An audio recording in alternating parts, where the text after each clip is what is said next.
Hi, everybody. My name is Maria. And I'm Eva, Miss Traum in social media. Welcome to La Vida Carmesí. And we are today having a coffee with Virginia. And Virginia is the author of Mika y Lolo. Mika y Lolo. Well, she's Micaela, isn't she? You were not that far, yeah. Indeed. She's Micaela. She's Micaela. This is a lovely girl and called Mika for the family. And this is Lolo. It's her cousin. Her cousin.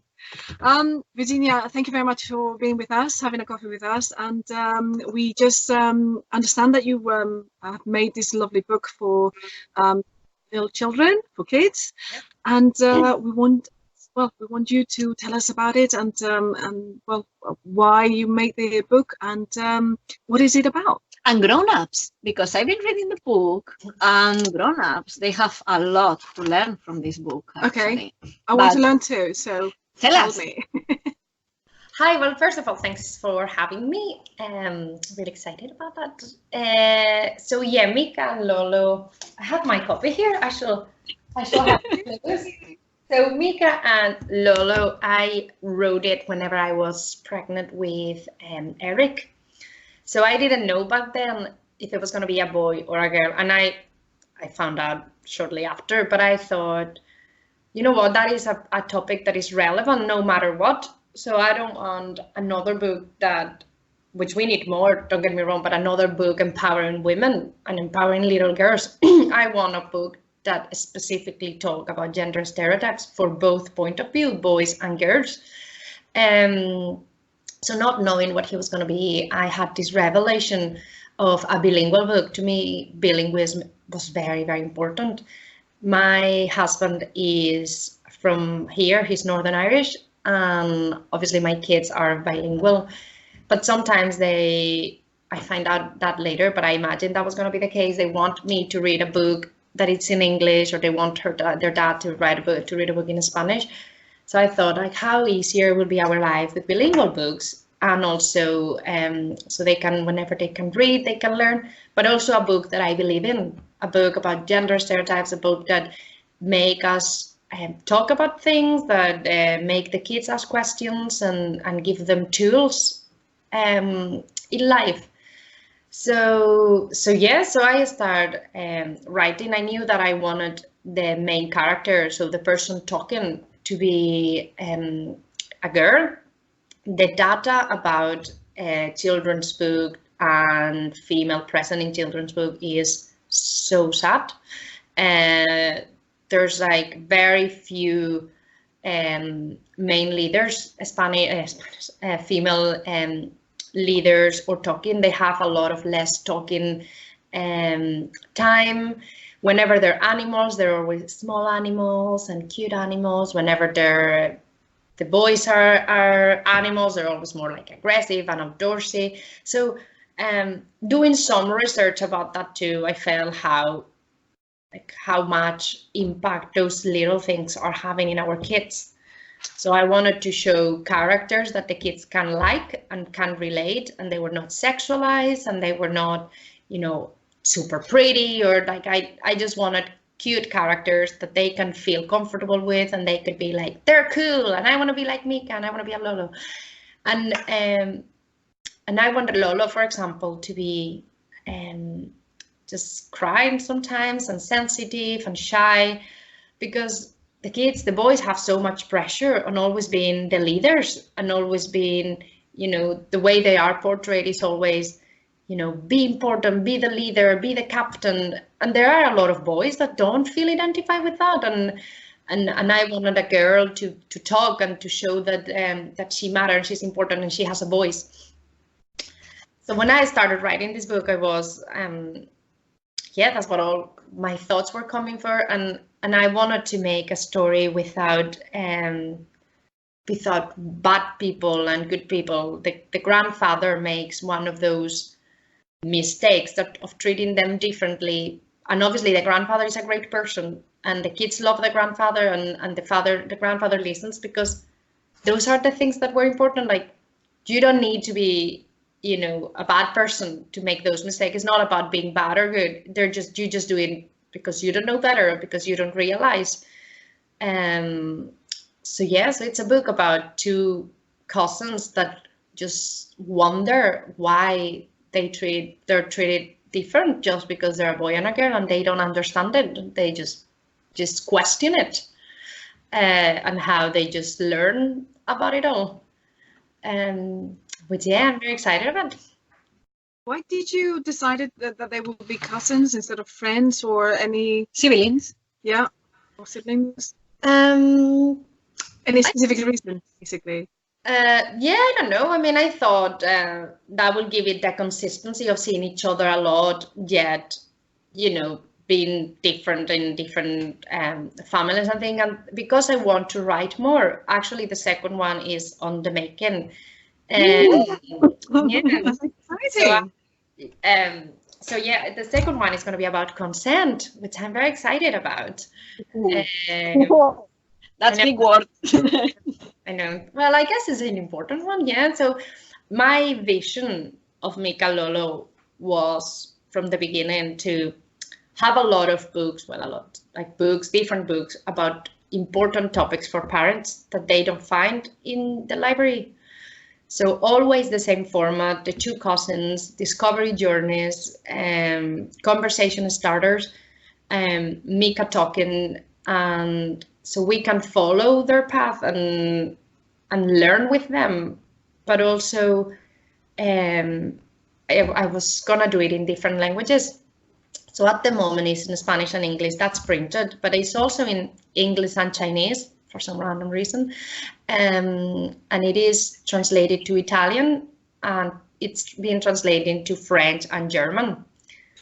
The way I see this going, if I ever find any free time to make it happen, is that parents or educators or friends will go to the website, choose the topic important to them, which two languages are relevant for them, and just have it in, because bilingualism is massive worldwide, and there's much more mixed language marriages, or people moving from their house and going somewhere else, but not wanting to lose their main language. So that was my whole vision. Let's give parents both the bilingual side and the tools to have the conversations with their kids about things that matters. But obviously, stopped a bit. Sorry. Sorry. I say that being bilingual, the book, I find it really helpful because, for everyone who is new in this channel, in this podcast, we are living in England, Mary and me, and she's living in Belfast, Virginia. And I find myself surrounded because I'm a mother also. And my partner is Spanish also, it's not English, but a lot of my friends, they have British partners. And they don't know Spanish. So my friends, the moms, or they might be Spanish, and they might want to read a book in Spanish to their children. But if the book were only in Spanish, when the child goes to the father, like, can you please read it to me? Oh my God. No, I cannot really read it. So it's a great idea having the book in the two languages. And also because just imagine granny comes to the house and the child shows to them. And I love the idea of having the family around, because that might open a conversation also with aunts, grandparents, because sometimes they don't do the things on purpose, obviously. They've been raised and like that. Because I don't know, this last Christmas, when I was in Spain, for example, I was with my son, and he was giving everything for a boy. And my sister-in-law, she's got two siblings, a girl and a boy, and they were giving a doll for her and a train for him. And these kind of things that is like, thank you so much, we love the presents. But at some point, the boys ended up playing with the dolls, and the girls, they ended up playing with the trains. And it's a bit like, okay, I have a son and a girl now, and I would like to break also that stereotype in gifts, in clothes and everything. And I'm not perfect either, and I'm finding myself dressing my girl with dresses. I try to avoid pink because I find it, oh my God, more pink, more dresses, more like, why? But we are already dressing them like a boy and a girl. And luckily, good news, I'm starting to find in the shops like more neutral gender clothes in greens, in another colors that are not like that white, cream, pink for girls and other colors for boys. Yeah. But yeah, I love the idea of the book. So you basically are covering, for what I can see, because obviously I don't have children, so I don't have a problem. But I'm an adult, and I am surrounded by mums with children. But so you make for gifts. Me, I do a lot to kids and to parents actually. So, well, a lot as if. But it is for me. It's actually interesting because it's not something I will think about in the same way as you guys will do. And it will help me to actually consider. And since Eva had the children, I started thinking a lot more about how to buy things. I mean, before I would rarely buy pink anyway, even for myself. I had to go to a charity shop to buy something pink for a cancer research charity because I just didn't have anything pink at home. So imagine up to what point. But the idea is that is something that is not there by looks of it. I've never seen something like this before. Maybe because I'm not in that kind of situation. So I'm guessing this is obviously the main reason, because you found a niche market that it wasn't working for you. So was it because you want it for yourself as well, and you thought, okay, yeah, this is what. That's definitely a book that I wrote for me and for my kids. But then I thought, well, if I have this problem, other people are having this problem. So sure, let's give it a go. And the feedback I was getting, well, it was not like a very structured business. I mean, I didn't do my business plan or anything. It was more like a leap of faith. I like this. Let's make it happen. Hobby. Yeah, so it's completely different business approach. But yeah, it is working. It is working well, as in it could work very well, I think, with the right time and the right marketing tools and the right things. It's just that I haven't had very much time to explore any of that. But I do like the characters, and I know there are more books approaching these things, but not enough. It's still a very small market. I mean, you have a lot of other books talking about everything else. And I find out that most of the children's books are about genuinely good topics. So they're about sharing, or they're about being kind or things, but still you always got the same format of a white boy that is having a problem, and then, you know, how generosity helps him. Or so it's a boy, it's the same structures, and it's all the same sort of small mistakes made with all the good intentions and replicated. For example, one of the feedback I got from the book, which really touched me, was, would you do it with, if you write another one, could you put mixed race or black kids? And it didn't even cross my mind when I wrote this book, having black kids. Like, it was not even because I don't really live in that situation. So I just kept having I just imagined two cousins, and I'm white, and my family is white, and everything is white. So it's like, in my head, they were white. And then I was starting to hear stories about moms that they cannot find enough books where the kids feel represented. And it just broke my heart. So the next book definitely will have more diversity in that sense, which we need. But, and I'm trying to just create a product that helps, and that make, you know, parents' life easier to educate the kids in the way they want to raise them. And but yeah, so yeah, I find that a lot of books, again, not with bad intention, but they keep replicating the boy is the main character, the girl is the best friend, the mom is always, you know, the main character, the main parent, the main carer is always the mom. The teacher is always a woman, the doctor is always the man. So which are small things that people don't overthink about it. but that's every day. Kids open books and that's what they see, and they turn on TV and that's what they see, and they see adverts and it's what they see. And of course they grow thinking women are teachers and mummies and parents work hard and are doctors. And that's what we need to just break from the beginning and just ask them to question it. So yeah. I've got a question about the website, because I tried to look at your website and I understand that you have a blog. Are you using the blog for creating the stories, helping? I don't know. What is the intention of the blog? Is at the moment dead, but my viewings on it was to share content and to share my journey as a mom of a boy and a girl, and just sharing a bit of, you know, things that have worked for me, and as a mom of bilingual kids, and things that have happened, and stories that I've heard from parents that have been reading the book and feedback. So just trying to get people to know me and help them on their way, because there are parents that are like me, and Ava's one. There's bilingual kids and a boy and a girl, trying to sort of challenge the rules. And I think there's a community of us, and I thought, well, sure, like a blog will give us a bit of a voice. But then the feminist shop just stopped everything. Nothing. But you have a blog. You have a blog. Yeah. You have one. So you did that at some point. But yeah, you have writing it separately. So it's not included in Mika and Lolo. It's completely separate.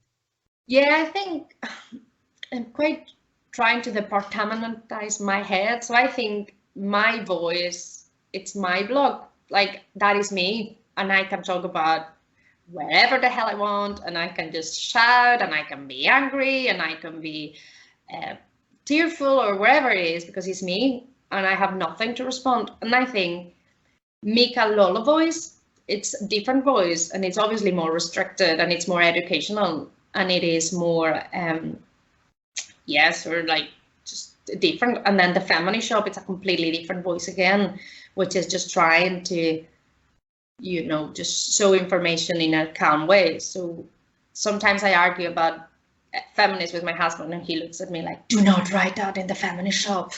And I'm like, but that's not the feminist shop voice, that's my voice, and I get the right to have a voice. So to me, they're like completely, well, they're all me, but they're completely different sides of me, if that makes sense. And that makes sense from the, I mean, we are online, we are on the internet. And if you start putting everything together in the same box, it doesn't work. Yeah. So I get the point that you want to focus different efforts in the different things that you are doing. Because I can see that you are a creative. And when you create, you start, I want to do this. And now I want to do that. And now, no, suddenly I want to go for that. But it's actually a mistake putting everything together if you want people to find you, because you might have someone interested purely in some female issue, because the feminist shop is a project that you are working in, and you have done really gratefully, and we are speaking about that in a separate podcast. We'll put the link of everything down there actually. And if you start merging everything in the same place, if a woman, let's say that it's trying to find pure information about gender stereotypes, she will find confused in the feminist shop. Yeah, and if someone is coming to try to find information about rapes, she's going to say, okay, this is not what I'm trying to find, the book. So yeah, it makes sense. It works. Having everything separately. And also, I mean, obviously we're going to be selling the book in the feminist shop, and surprisingly is one of the most bought rewards in the crowdfunding campaign. So people really have interest in it, which is great. But yeah, I think Mika and Lolo, they're all interconnected. I mean, they're all feminist gender stereotype things, but I think they all deserve their different voices and space of love. But yeah, I have it paused a little bit at the moment, but I love it, and I love people send me videos of their kids reading it, and I'm very respectful and I don't post it, but I just love it. I just think the feedback from the kids, it is really heartwarming. And I do an activity with the book. I go to schools and have an activity about critical thinking. So I give the kids a paper with a list of words, and I put them in groups of 3 or 4 for them to argue and decide if that word is for boys, for girls, or for both. And then I just collect that information and have a talk with them and ask them, okay, so who think unicorns are just for girls? Oh.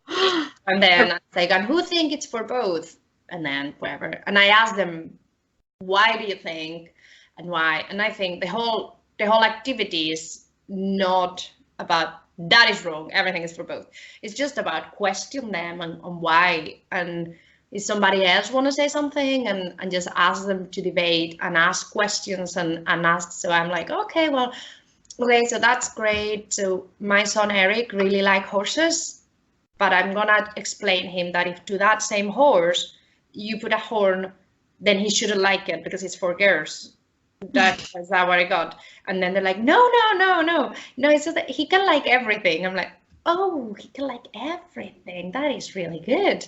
And then they just get to the conclusions themselves, and then I ask them, okay, well, can anybody tell me situations where you feel like you were stopped to do something because you were a girl or you were a boy and you would have liked it? And I just listen and then they, talk about them. And then I just read them a bit of the book, and I ask them again, okay, if I give you all the things again, like who thinks everything's for boys and for girls, and like the answers are like everybody is like, yeah, everything is for everybody, and the results are immediate. And kids are so responsive to critical thinking. Kids, but the thing, and that is the 2 kids in the book, so Mika and Lolo do ask questions, but the truth is kids don't. I mean, that was an utopia in which kids were asking questions, but the reality is that kids are not taught to critical thinking. What ages are we talking about? The kids that you're going to see at schools? They're normally like primary, I don't know, like 3rd grade. I don't know what is in UK, but it's tercero de primaria, around. Okay. Sorry, I don't have kids, so I have no idea exactly what age. I think it'd be like 7, 8 years old. And it is, so I found that because of the book, I was doing a talk in the Human Rights Festival in Belfast about educating kids in a world full of gender stereotypes. And I got a lot of information about books, clothes, toys, and shows and TV shows. So I was just getting research and talking about it, which made me really angry. Every time I read something, I was like, this is awful. But again, every research came back to, look, we don't only need to do it perfectly in the house. We do need that. We need that. But we need to challenge the roles in the house. But that's not enough. We need to have the conversations. We need to sit them and ask them. And we don't need to tell them. We need them to think about it. So they were saying, like, every time you see one of those obvious stereotypes, ask the kids. So what do you think about mommy being always this? Or isn't it funny that it's always that? And just get them to think. So that's what I thought, like, okay, we need kids to have more of this, and we need kids to ask questions, and because nobody questions things that are everywhere. Why would you? I mean, why would you question something if you see it everywhere? It is what it is. I mean, sure, fine, moms are main carers, and women are nurses and things. So yeah. Is that the kids will ask the questions at the beginning. They do earlier age, don't they? But if the parents are saying this is the way it is, because kind of like, not that I say so, but this is the way they see it, and a lot of people will just give the answer. Excuse me. Or that's what I see, at least from outside. But they don't really ask the questions that much. They don't question things that they see completely replicate. Even in the white face, they don't ask why nurses are always girls. They don't click that, because to them gender and roles are not, they don't associate it as a separate thing. Yeah, it's actually like race. They don't see in the nursery, for example, or in a school, they don't realize that, for example, again, we are talking from the white privilege because I'm white, my partner is white. But if my child goes to the nursery and there's another boy who is black, he's not going to come saying, oh, look, mommy, there's this boy that is black. He will actually start realizing that he's different in the moment I start talking with my partner. That will not happen, by the way. But in the moment if I start talking with my partner and I start pointing out in the street, oh, look, that black person in there, what's doing? Like, if I start speaking and pointing out the difference, is when my child will start pointing out the difference. So, but if not, they assume that that's normal. That's all. They are not that thoughtful. They don't think that much about things. They see someone black and they just assume that person is black. Point. I mean, there's and they might even ask about it. I mean, they might say, "Mom, why is that person black?" As completely natural, normal question, which is a valid question. Or, "Mom, why girls do, why is..." They ask questions about why, but it's the associations with it that they don't challenge sometimes, because if everybody tries the black person differently, and everybody does, or if everybody treats women in a certain way, well, then it is what it is. And also, it's also because it's everywhere. It's just like we don't understand the magnitude. So clothes send a message, schools, books, the way we talk to them, like there's so many. And when I was doing this research, I was freaking out. But it's like there's so many things sending messages in the exact same direction, that then whenever we say like, well, girls just seem to like this, but do they? I mean, haven't we pushed it since they were born to do in a certain way? And then obviously that's going to be the result. And they're obviously going to think it was their decision. But how many choices? And I don't think there's anything wrong about any choice, as long as they have the choices. It's and that's very complicated because we've been brainwashed with a lot of things. Something, for example, that pointed at my attention is that there's a bit on the book where Mika is the captain of a ship. And it's this thing that if a man is trying to take the lead of something, is right. If it's a woman, we are bossy. Or the point where Lolo is crying, and that's wrong. If a girl cries, that's okay. If a boy cries, it's not right. So it's this kind of things that it's not only about the gifts, it's about the common situations in the day where the gender affects and shouldn't. And since they are little, they start, it's like the toys again. If this girl receives this doll that is a nurse, and the boy this toy that is the captain of the army, it's like, oh, okay. So we are starting to brainwash them since the very, very beginning. And that a boy cannot cry, it really hurt me, because I want my son to be able to cry and to be able to lead with his feelings in a right way, in a helpful way. And they should be able to express their emotions, because later on we want people to be effective in a society and to be happy. Because it's not that my parents, they did the best they could with the information they had, as well as my grandparents and everyone. And now it's our chance to raise our children. And we want to do that in a different way, because we think that this is the right way, in the same way our parents thought that was the best way to raise their children, that it's us. And these small changes, they should respect us, and they should actually try to, it's really tough. Do you think that the old generations will learn something from here? Not only us, Is there a chance that granddad actually will buy the butterfly for the boy? Yes, and I think that was my whole illusion behind it all, because it's a book that it is for adults and for kids. I mean, it's a book for getting, you know, kids to think, but it's also a book that challenges, like, how a parent, if after reading the book their kid asks him, why are we treated different, how could he say genuinely, because that's the way it should be done? I mean, and I think because it's written to a children's level and it questions things from the very, very basic level, I think for an adult is really useful and eye-opening, because whenever you see things from a kid's point of view, it takes away all the must be and tradition and things like that. And then you're just, you know, you just have logic to defend yourself. You need to give your kid a logic reason. And which logic reason do you give him to say butterflies are not for boys? How could you tell a boy you should not be, you know, how can you give him something rational enough to support that?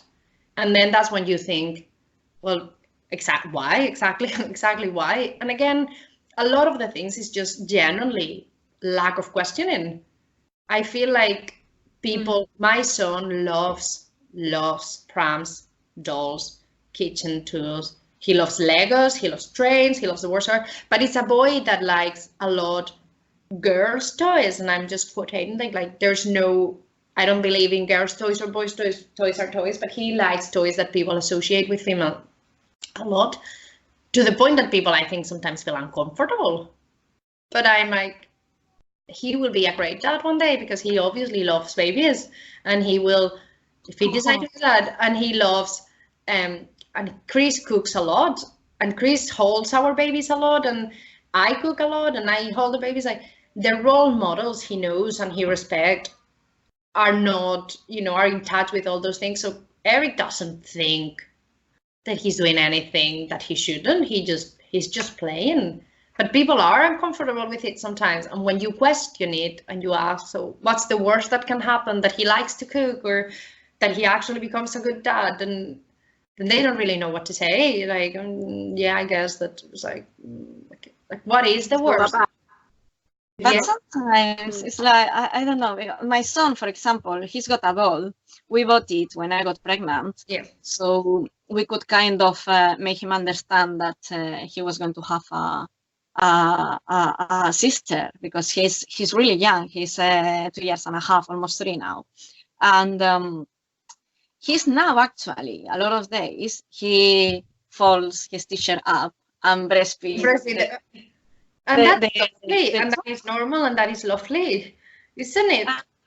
Yeah, I love that. And he tries to change the nappies and the clothes and everything to the doll, because I know that the idea should be for him to kind of help me with my little girl, but he's not really good measuring his strengths, so we are not in the point to allow him to make. It's better if he does it with a doll, yeah. Yeah. And there's something that when you mentioning about the cooking, something came to my mind, that it's an example that a friend of mine told me, that he's got only girls. He's got 3 girls, and he was with his brother. And at some point, the brother had a boy, and they were the two, one of the girls and the boy, they were playing in the kitchen. And he was like saying, "Oh, you'll be a great chef." And to the girl, "You'll be a great cook." It's like, right. But at least he didn't say you're gonna be a great housewife, which would have been worse. But yeah, no, it is really, really different expectations for boys and girls. That's what I'm saying. It's very early stages. We feel like the damage is done farther down the line, but it's not. It's all those little comments, and it's all those little ideas that we keep putting in their little heads that end up building and constructing a universe very limited. And mental health for men, it is not the best it could be. Male suicide rates in Northern Ireland is amazing. It's much bigger than women. And that is also because we deny boys tools, emotional tools. We tell them that cry is bad, that they have to be strong, that they want to be this, that being shy is bad, and they always have that pressure. And we can't put that on them. We need to give them the tools to express themselves and to be vulnerable and to be shy and to own their own decisions. And actually something that really shocked me was that got a lot of good feedback, and that's amazing about the book, but the best feedback, I normally get it from boys, like moms or dads or even boys that say, I loved the book because I felt very identified, and it's the book that told me that I wasn't doing anything wrong, or I am so sad of people always bullying me about things, and this book, I saw a character that I could relate to. And I thought that was not what I thought it was going to happen. I always thought, was maybe a book that maybe girls would love more, or for some reason, or not even that. I guess I never even thought about it. But it was very touchy for me to see that boys need characters that are not always the superstar and that they can identify to. And it's fine to let them take the backseat sometimes and tell them that that's not wrong. And then, every color is your color and it's fine. Every decision, just be yourself, because it's hard work enough being yourself and trying to figure that out when you're a kid, just to have the whole world telling you you're just doing it wrong. So yeah, I thought that was really, that was really special for me when I heard all that. Yeah. Virginia, I wanted to ask you as well then, so you were talking about the kids that you go to visit at school, they are around 7 years old. Is the book also for that kind of age, from that age on?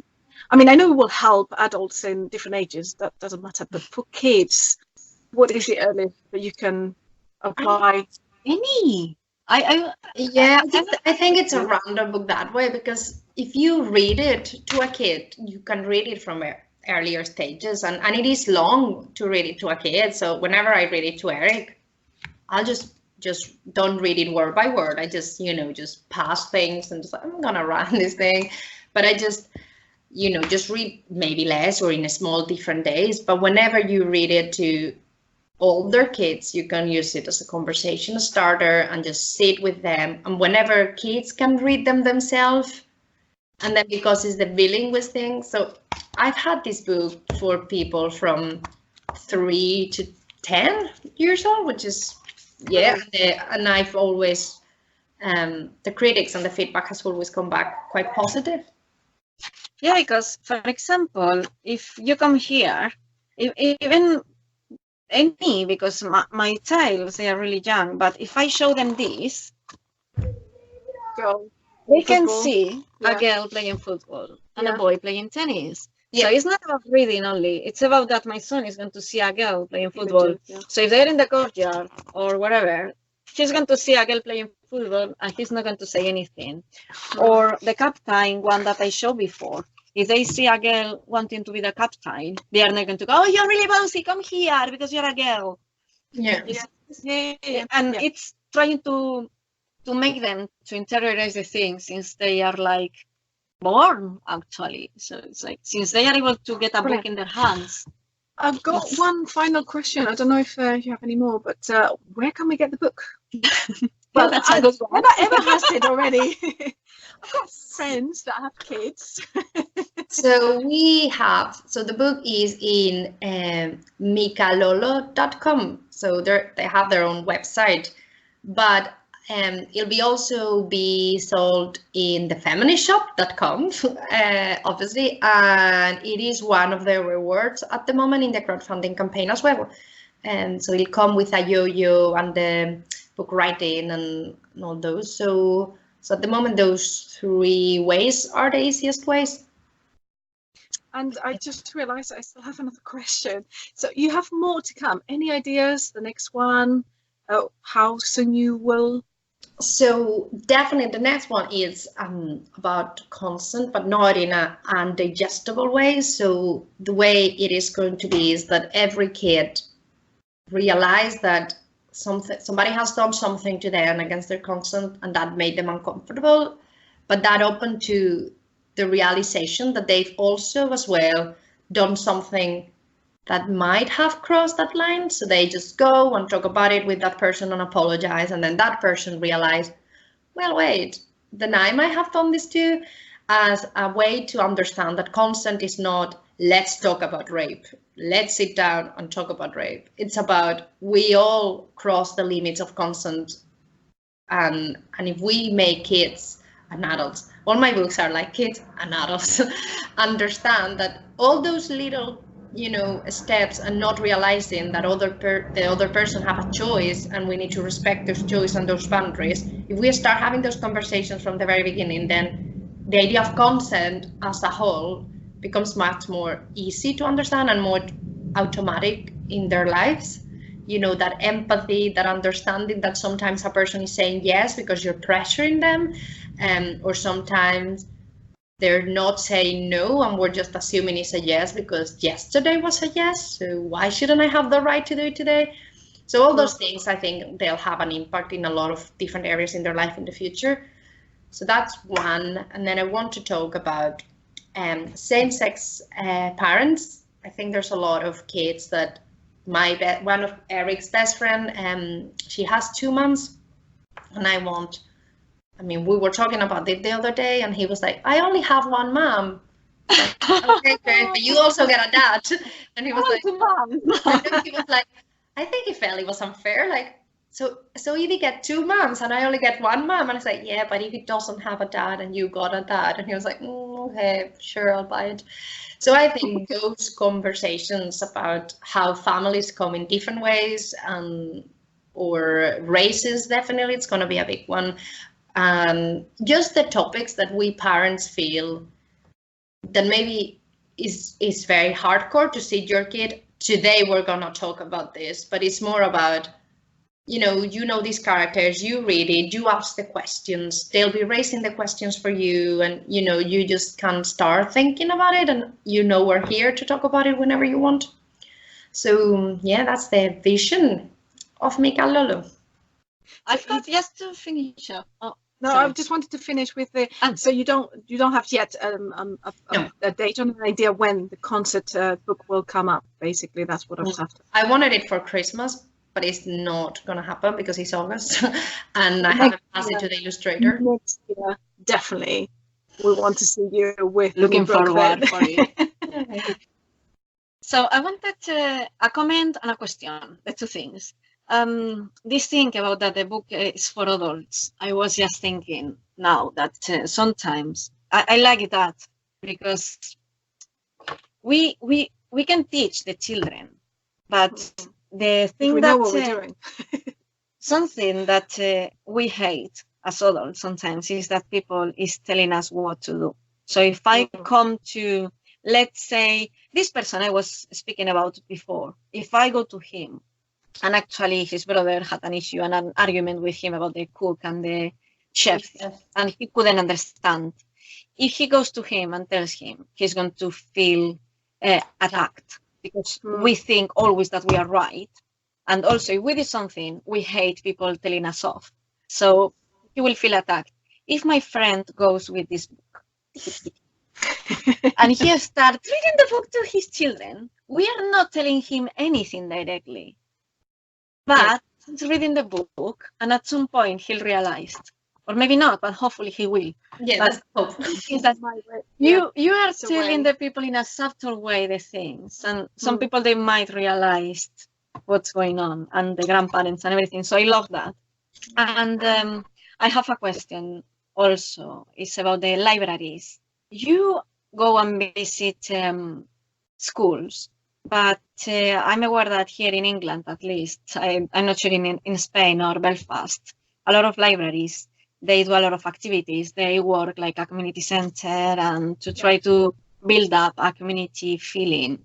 So do you also offer speeches and show the book to them, and how they can reach you if so? So I have donated a couple of books to my local library, which are amazing. They also do drag queen story time and a lot of open-minded sort of activities. And I've done a couple of readings there. One for that was my second activity of the Human Rights Festival. One was for adults, one was for kids, and another time it was just like a reading. So they let us use the space and welcome us and all that. So yeah, and I'm always willing to do that. So yeah, so we go when we read, and so I read the book, and then I ask the questions to the kids and talk a little bit about them. So yeah, anytime. And so my in the website there is my email, but it's hello@mikaloloanyway.com. And anybody at all that want to get in contact with me about any question or any idea, then I'm more than welcome to listen and to do it. Great. Yeah. Any other questions? No, I'm done with the questions actually. So now, final thing for Virginia. Anything you want to add? Anything you want to say? Now is your moment. No, just thanks very much for having me. And I do believe that we are trying to do things different, and parents are very aware now, and they just read more and realize more and make those little changes, and those little changes matter. That's my thing. So don't underestimate every little effort and every conversation you have with your kids, because they are making a big impact in the future. And yes, just anything at all, I am always available for anyone, so just give me a shout. Well, thank you so much, Virginia. Thank you so much for chatting to us. It's been lovely. It's been a pleasure. We'll love to have you again once you have your next book, and invitation already. And all the best for this book. Thank and all the best for the feminist shop also. We'll put the website details for your book, where to find it in the link. And again, thank you so much for chatting to us. Okay. Yeah. Thank you. Thank you, Virginia. Thank you. Bye-bye. Bye-bye.